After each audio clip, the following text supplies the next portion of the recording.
تدبیری گفتگو، اجتہادی گفتگو، طبعی گفتگو، یہ 4 طرح کی گفتگو ہے ہم اور آپ اپنی زندگی میں کر سکتے ہیں۔ اللہ کے نبی صلی اللہ علیہ وسلم طبعی طور سے جو بات کرتے تھے، یعنی جو نیچرل باتیں، فطری باتیں ہیں، جو آدمی اپنے گھر میں اپنی بیوی بچے اٹھتے بیٹھتے بولتا ہے، یہ طبعی باتیں۔ اسی طرح سے اجتہادی باتیں، کسی معاملے میں آپ کو اجتہاد کرنا پڑا، یعنی پرانی تعلیمات، پرانی آیتیں آپ کے پاس موجود ہے، کوئی نیا مسئلہ آ گیا، اب آپ اسی کی روشنی میں جواب دے رہے ہیں، اگر صحیح ہو گیا تو اللہ نے تائید کر دی، اور اگر غلط ہوا تب بھی اللہ تعالیٰ نے اس کو کریکشن کر دیا، تو اس میں کیا پرابلم ہے؟ وہ تو حجت ہو ہی گئی۔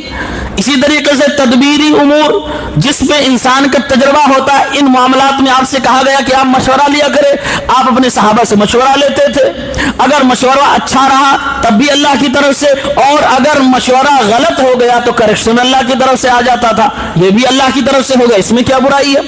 تشریعی امور، یعنی جس کو شریعت بنایا گیا ہے، قرآن کریم کی تفسیر، قرآن کی تعلیم، قرآن کی تشریح، قرآن میں جو جو باتیں کہی گئی اس کو کیسے کرنا ہے، یہ ساری چیزیں نبی نے سکھائی ہیں، اور اس چیز میں 100% انحصار وحی پر تھا۔ جیسے نماز قرآن میں ہے، زکوٰۃ قرآن میں، لیکن زکوٰۃ کیسے نکالنا، نماز کیسے پڑھنا ہے، وہ نبی نے بتایا، وہ سب کچھ اللہ کی طرف سے ہے۔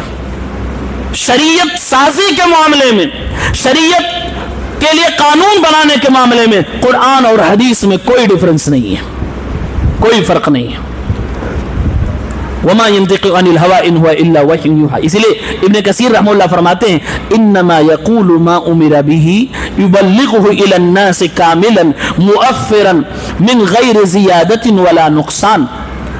کہ اس آیت کا مطلب یہ ہے کہ نبی وہ بولتے تھے جو ان کو حکم دیا جاتا تھا، اسے لوگوں تک پہنچا دیتے تھے، پورا کا پورا پہنچاتے تھے، ذرہ برابر اس میں سے نہ کمی کرتے تھے نہ بڑھاتے تھے۔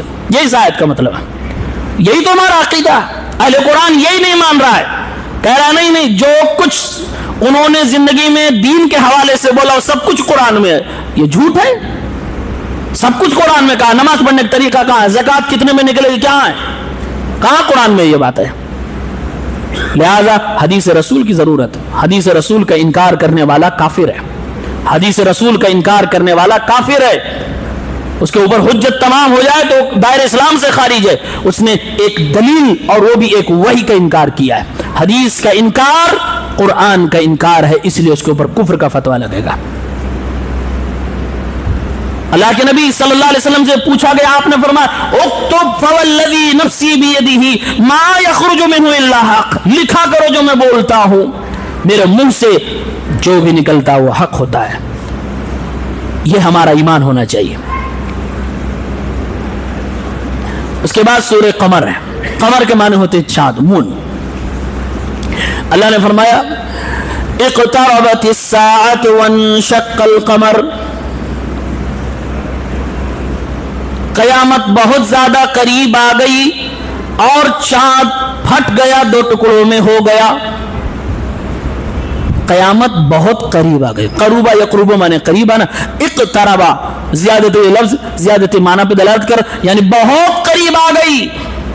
اللہ کے نبی صلی اللہ علیہ وسلم نے حدیث پاک کے اندر ارشاد فرمایا بعثت انا والساعۃ کہاتین، میں اور قیامت ایسے ہیں جیسے یہ دونوں انگلیاں، یہ انگوٹھے کے بغل والی اور پھر مڈل فنگر کا، جیسے یہ دونوں انگلیاں میں اور قیامت ایسے ہیں، یعنی کہ میرے بعد کوئی نبی نہیں آئے گا، لا نبی بعدی، میرے بعد قیامت ہی آئے گی، بہت قریب ہے۔ جتنا وقت دنیا گزار چکی ہے اس حساب سے قیامت بہت قریب ہے، بہت زیادہ قریب۔ اللہ فرما رہا ہے انہم یرونہ بعیدا ونراہ قریبا، لوگ دور سمجھ رہے ہیں اور میں اس کو قریب کہہ رہا ہوں۔ لوگوں کو لگ رہا ہے ارے ابھی تو بہت باقی ہے، ابھی یہ آئیں گے، ابھی یہ آئیں گے، یہ ہوگا وہ ہوگا، بہت لمبا سمے باقی ہے۔ اللہ فرما رہا بہت قریب ہے، ونراہ قریبا، میں قریب کہہ رہا ہوں۔ کہا اقتربت الساعۃ، قیامت قریب آ گئی، وانشق القمر، اور چاند 2 ٹکڑوں میں ہو گیا۔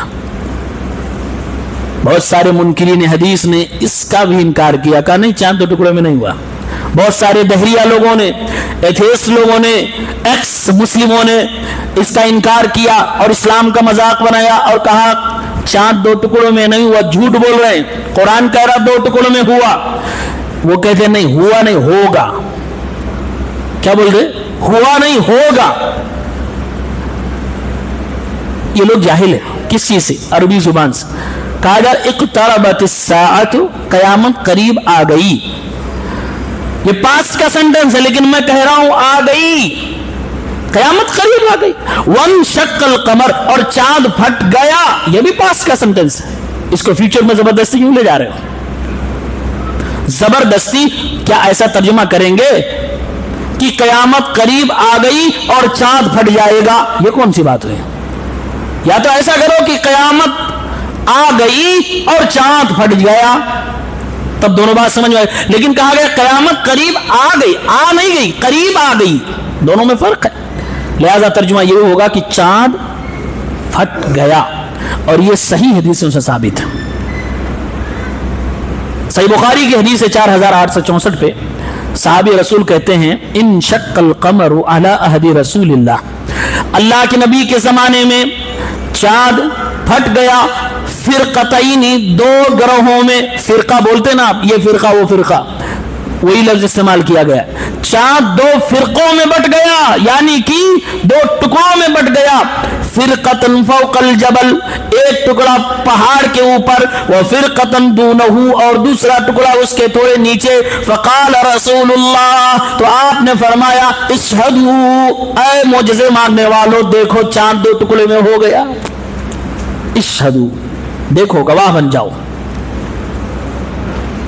ایک بات بہت مشہور ہے جو شاعروں نے بہت بڑھا چڑھا کے بولا ہے کہ اشارہ کیا چاند 2 ٹکڑے میں ہو گیا، یہ بات صحیح نہیں ہے۔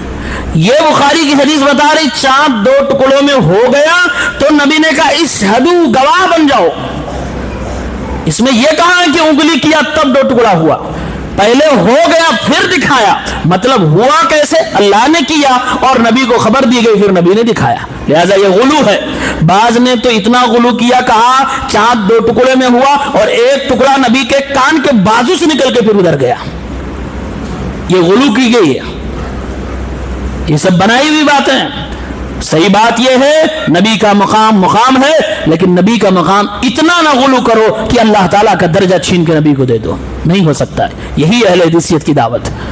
اللہ کے نبی نے یہی کہا لا ترفعوا، اے لوگوں لا تطرونی کما اطرت النصارى عیسی، مجھے غلو کر کر کے ایسے نہ کرو جیسے عیسائیوں نے عیسی ابن مریم کے ساتھ کیا ہے، ان کو اللہ کا بیٹا بنا دیا، تم ایسا نہ غلو نہیں کر سکتے۔ لہذا صحیح بات یہ کہ چاند 2 ٹکڑوں میں ہوا، اللہ کے نبی کو خبر ہوئی، آپ کو اللہ نے بتایا اور آپ نے مشرکین کو کہا دیکھو۔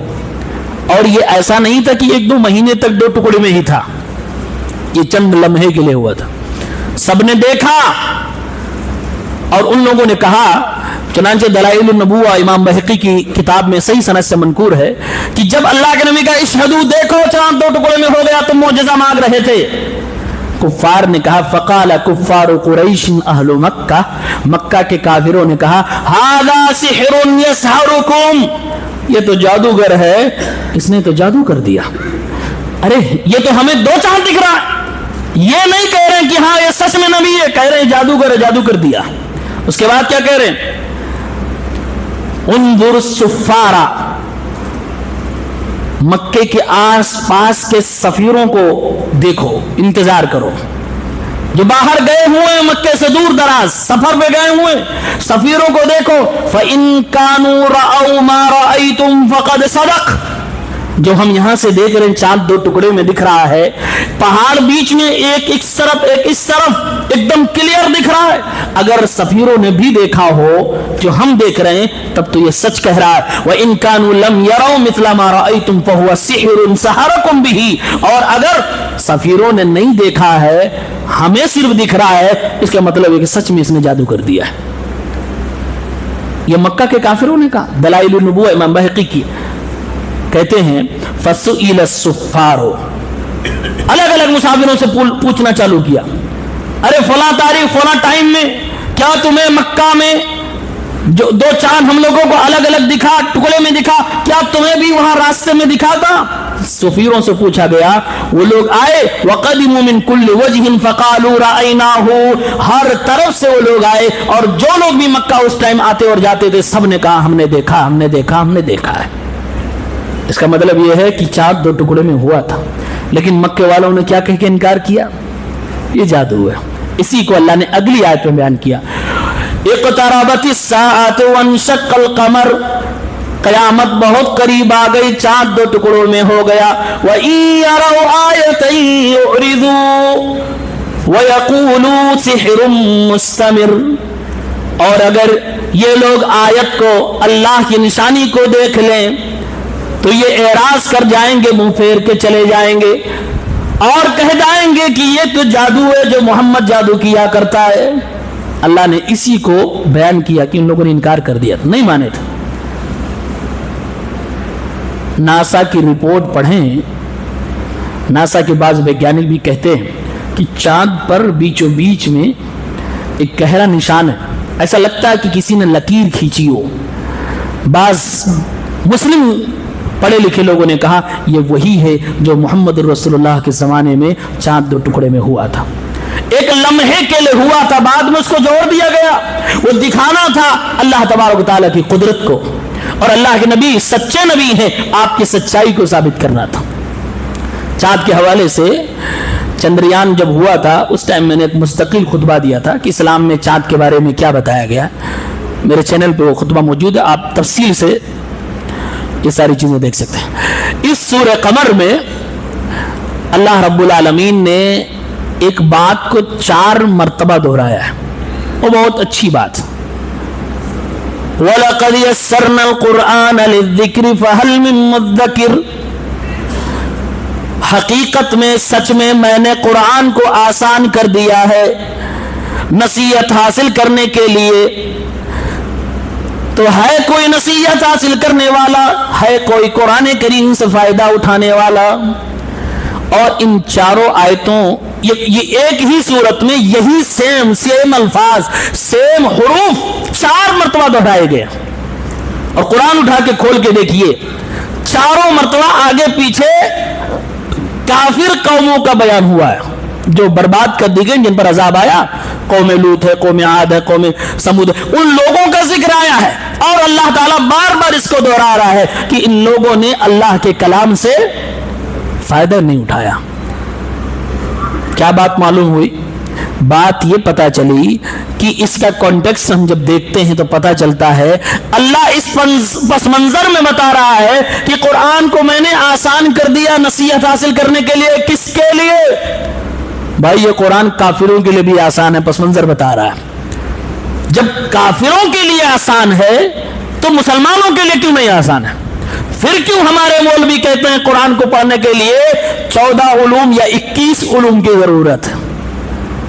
14 علوم یا 21 علوم مطلب یہ ہوا 14 الگ الگ ٹائپس کے سبجیکٹ میں آپ کو مہارت ہونی چاہیے، پھر آپ قرآن پڑھ سکتے ہیں ترجمے کے ساتھ اور سمجھ سکتے ہیں، پھر آپ تفسیر کر سکتے ہیں، ورنہ نہیں۔ اور یہ لوگ اپنی عوام کو باقاعدہ روکتے ہیں اور کہتے ہیں قرآن کو ترجمے سے نہیں پڑھنا، باقاعدہ منع کر رہے ہیں، ڈی گروپ والے بھی، بی گروپ والے بھی منع کرتے، مت پڑھو قرآن کو ترجمے سے، قرآن کریم کو تفسیروں سے نہ پڑھا کرو، کیوں؟ گمراہ ہو جانے کا خطرہ ہے۔ میرے بھائیو، اہل حدیث کی دعوت یہ ہے اللہ کا کلام میرے لیے صرف نہیں ہے مولوی کے لیے، یہ ہر مسلمان کے لیے، ہر کافر کے لیے بھی ہے۔ قرآن کیا کہتا ہے؟ شہر رمضان الذی انزل فیہ القرآن ھدی للناس، یہ قرآن کریم ھدی للناس ساری دنیا کی ہدایت کے لیے نازل کی گئی کتاب ہے، ساری دنیا کے لیے کتاب اتاری گئی ہے، پڑھیں گے ساری دنیا کے لوگ، لیکن اس سے فائدہ انہی کو ہوگا ھدی للمتقین، جو تقوی والے پرہیزگار ہیں۔ یعنی پڑھنا تو سب کو ہے، لیکن اصل میں ایکچوئل میں اس سے فائدہ کس کو ہوگا؟ جو اللہ کے ڈر کے ساتھ پڑھتا ہوگا۔ تو ہماری دعوت یہ ہے کہ قرآن پڑھو ترجمے سے، تفسیر سے، لیکن ایک شرط ہے، اور یہ بہت سالڈ شرط ہے، عالم سے پڑھو، خود سے نہیں، خود سے نہیں. تھوڑی سی گرامر سیکھ لی، انگلش کی طرح عربی کو سمجھ لیا ہے کہ انگلش میں کچھ بھی اسپوکن پوکن کے نام پہ بولتے رہو، چلتا گرامر عمر سے کچھ نہیں ہوتا. نہیں، عربی ڈیفرنٹ ہے. اس کے اندر زیر زبر سے معنی بدل جاتا ہے. میں نے مثال دی خطبہ اور خطبہ. خطبہ پیش اور خطبہ زیر، معنی چینج ہے. خطبے میں تقریر کرنا ہوتا اور خطبے میں پیغام نکاح دینا ہوتا. اگر کوئی آدمی اس کی میننگ نہ جانتا ہو، کوئی مولوی صاحب خطبہ دے کے اپنے گھر جائیں اور بی بی سے کہیں کہ بی بی آج میں خطبہ دے کے آیا ہوں، بی بی کیا کرے گی؟ حشر میں. بی بی اگر سمجھتی ہو، پڑھی لکھی عالمہ ہو، اس کو معلوم ہو خطبہ مطلب ہوتا ہے نکاح کا پیغام، اور مولانا صاحب گھر پہ آ کے بولے کہ بی بی میں آج خطبہ نہیں خطبہ دے کے آیا ہوں، کھانا بند. اچھا، میرے ہوتے ہوئے تم نے دوبارہ نکاح کا پیغام دوسرے کو دے دیا. صرف ایک زبر کو زیر کیا ہے، حالت خراب ہو جائے گی. عربی ایک زبردست زبان ہے، ایک زبردست لینگویج ہے. اس کو پڑھنا چاہیے اور سیکھنے کے لیے آسان بھی ہے، لیکن سیکھنا اس کا پروسیس سے ہوتا ہے. کہتے ہیں نا عربی نکالے چربی. واقعی عالموں کو 4-5 سال تک کنٹینیو عربی زبان سکھائی جاتی ہے، اور زبان اگر نہ آئے اچھے طریقے سے قرآن کریم کو آپ اچھے سے سمجھ نہیں سکتے. اور احسان مانو میرے بھائیوں، احسان مانو، احسان مانو اپنے علماء کرام کا، جنہوں نے قرآن کریم کو سمجھا، پڑھا، ٹرانسلیٹ کیا، تفسیر کی اور کتابوں کی شکل میں آپ کے گھروں تک پہنچا دیا. کیا قیمت ہے اس کی؟ احسن البیان کیا قیمت ہے؟ 500-400. اس میں جو محنت کی گئی ہے، جو عرق ریزی کی گئی ہے، اللہ کی قسم ہمارے 5 کروڑ 5 ارب سے بھی زیادہ قیمتی ہے. ایک آدمی ارب پتی ہو، کھرب پتی ہو، سادہ قرآن اس کے سامنے رکھ دو اور کہہ دو سمجھ کے دکھاؤ، وہ ساری دنیا کی دولت لگا دے، نہیں سمجھ سکتا اگر اس کی عربی زبان نہیں آتی ہے. کتنا بڑا احسان کیا علماء کرام نے، ہمارے مدرسوں نے کتنا بڑا احسان کیا ہے کہ قرآن کریم کو ترجموں کے ساتھ چھاپا گیا. یہ کس لیے؟ لوگوں کے لیے، لوگوں کے لیے. اگر یہ نہ کیا جاتا تو ہر مسلمان کو قرآن کے پڑھنے کے لیے عربی سیکھنا فرض ہو جاتا. پھر آج جو آپ کو ہمیں سمجھ نہیں آتی عربی، پھر سیکھتے عربی، مجبوراً سیکھتے. اسی لیے کئی علماء جیسے ابن تیمیہ رحمۃ اللہ علیہ وغیرہ کا موقف ہے کہ عربی سیکھنا ہر مسلمان کے لیے فرض ہے. اتنا کہ جس میں عربی سمجھ میں آئے، قرآن سمجھ میں آئے. یہ ہمارے لیے آسمان سے اتاری گئی کتاب ہے. آسمان یہی نہیں ہے، وہ لوح محفوظ میں لکھی گئی کتاب. جبرائیل 22 سال تک جس کو تھوڑا تھوڑا نبی کے دل پہ لے کے آتے رہے. غیر معمولی کتاب ہے، جو اللہ کا کلام ہے، جو مخلوق نہیں ہے. اس کے سمجھنے کے لیے تمہارے پاس وقت نہیں، ہنر نہیں، صلاحیت نہیں، خاک ہے تمہاری صلاحیت. کیا جانتے ہو پھر؟ اللہ کہتا ہے قرآن کو میں نے عربی میں اتارا تاکہ سمجھو. اس لیے اگر عربی سمجھتے ہیں، سیکھتے ہیں، بہت اچھی بات، لیکن اگر سمجھ اور سیکھ نہیں رہے ہیں تو احسان مانو اپنے علماء کا، احسان مانو. تو اہل حدیث کی شرط کیا ہے؟ قرآن کو ترجمے سے پڑھو، لیکن عالم سے، بردرس، آنٹیز اور سسٹرز سے نہیں، عالم سے پڑھو. کیونکہ جس گمراہی کے ڈر سے ڈی اور بی گروپ کے لوگوں نے اپنی عوام کو روک دیا، ہم کہہ رہے نہیں پڑھو، عالم سے پڑھو، گمراہ نہیں ہوگے.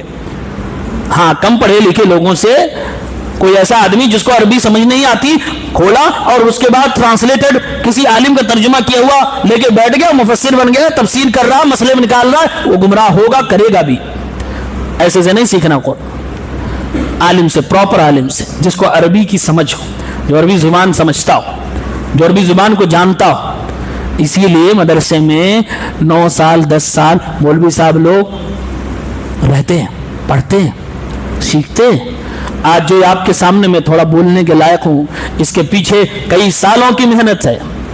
ایسا نہیں ہے کہ چادر تانے سوئے تھے اٹھ کے چلے آئے بس ہو گیا معاملہ شروع. نہ، کئی سالوں کی محنت ہے. ہمارے علماء محنت کرتے، ہمارے اساتذہ محنت کرتے، ہمارے والدین کی قربانیاں ہوتی ہیں، ہمارے علماء کی قربانیاں ہوتی ہیں. تو اللہ فرما رہا وَلَقَدْ يَسَّرْنَا الْقُرْآنَ لِلذِّكْرِ فَهَلْ مِن مُدَّكِرٍ. ہم نے قرآن کو آسان کر دیا نصیحت حاصل کرنے. ہے کوئی جو نصیحت حاصل کرنا چاہتا ہو؟ وَذَكِّرْ